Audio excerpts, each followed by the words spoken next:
Hoy tenemos 5 fechas, cada una de ellas vinculada con un día consecutivo de los primeros del mes de mayo. La primera es el 1 de mayo de 1811.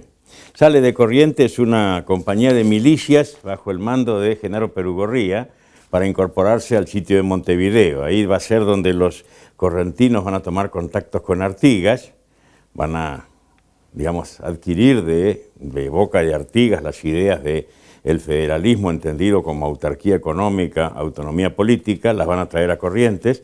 Y bueno, después Perugorría, toda la historia, ¿no es cierto?, de que va a defeccionar Artigas lo manda como enviado, ¿no es cierto?, como hombre de su confianza, a él se le da vuelta, el famoso asolapamiento, el desembozo, dar vuelta el poncho, como se dice en Corrientes. La cuestión es que termina juzgado y ejecutado por un tribunal militar compuesto por sus camaradas. La segunda fecha es en 1700, el 2 de mayo, o sea, un malón enorme de avipones, mocovíes, vilelas, arrasan Riachuelo y Las Lomas. O sea, en esa época la primera frontera de Corrientes llega hasta el Riachuelo. O sea, son avances consecutivos detrás del ganado. Primero el Riachuelo, después, ¿no es cierto?, el río Empedrado, después el Santa Lucía.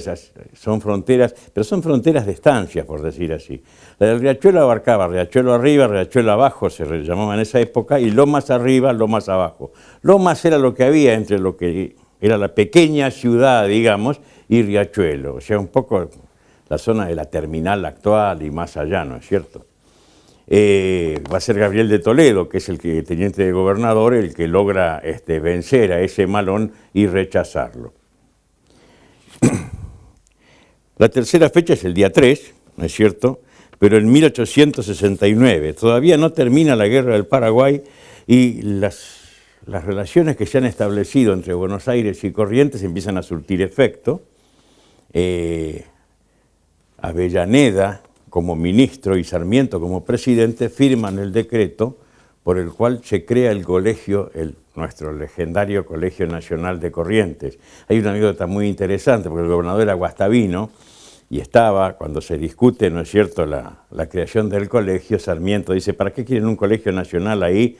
No lo digo textualmente, yo como lo recuerdo, cuando todavía se ve debajo del pantalón inglés el calzoncillo cribado del gaucho. Entonces parece que tenían unas copas con las que estaban brindando y Guastavino pegó un golpe en la mesa. Yo no le voy a permitir que sí, que no. Dos hombres de carácter fuerte, colóricos, terminaron amigos y salió el Colegio Nacional. La fecha que sigue es el 4 de mayo de 1828. Se inaugura el primer monumento público de nuestra ciudad. Todavía está la famosa columna, ¿no es cierto?, ahora tiene una cruz, pero cuando se inauguró tenía un globo y tenía una placa de cobre, ¿no es cierto?, de cobre puro, prácticamente. Parece que el grabador fue el primer célebre grabador que hubo en el Río de la Plata. Todo esto pasa en la época de Pedro Ferré. La columna la hizo también un agrimensor francés que anduvo en muchos lugares trabajando, Narciso Parchappe.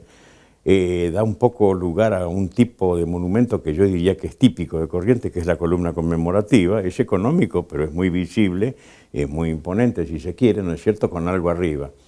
En esa época estaba colocada donde había estado asentada aparentemente la cruz original de madera, que ahora está desplazado ese monumento, está muy corrido, porque cuando se hizo el puente, para poder hacer las estribaciones del puente y modificar la avenida 3 de Abril y demás, se lo desplazó.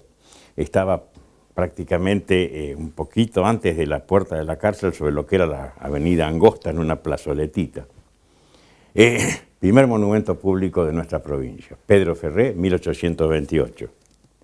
Las placas, me olvidaba de decirlo, a través de toda una movida que hizo la Junta de Historia, logrando aprobar una ley y pagando, ¿no es cierto?, la Junta, la parte económica, con el apoyo de la Comisión de Museos, Monumentos y Lugares Históricos, la arquitecta Marisol Maciel.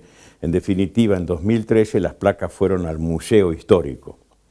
y en su lugar se instaló en el monumento unos facsímiles y una placa más chiquita que explica lo que pasó, para que el día de mañana los que van y vean sepan dónde están las originales también, que ya estaban empezando a ser vandalizadas y que por suerte, como se habían opacado tanto con el paso del tiempo, no se notaba que eran de cobre, de manera que no fueron a parar a ninguna chacarita.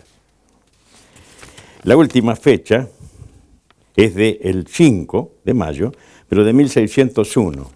Es cuando por primera vez en un informe los jesuitas avisan a las autoridades que han aprendido de los indios a consumir nada más y nada menos que la yerba mate. Toda una industria, toda una tradición, yo no diría que solamente nacional, ¿no es cierto?, sino ya prácticamente de toda esta parte de América, Brasil, Argentina, Paraguay, Uruguay, y ahora que está llegando, claro que con hierba con gusto a chocolate, a dulce de leche, cosas por el estilo como venden en Estados Unidos, pero bueno, la cuestión es que ya no es considerada más como en otras épocas una especie de, digamos, de narcótico o equivalente a la marihuana o algo por el estilo.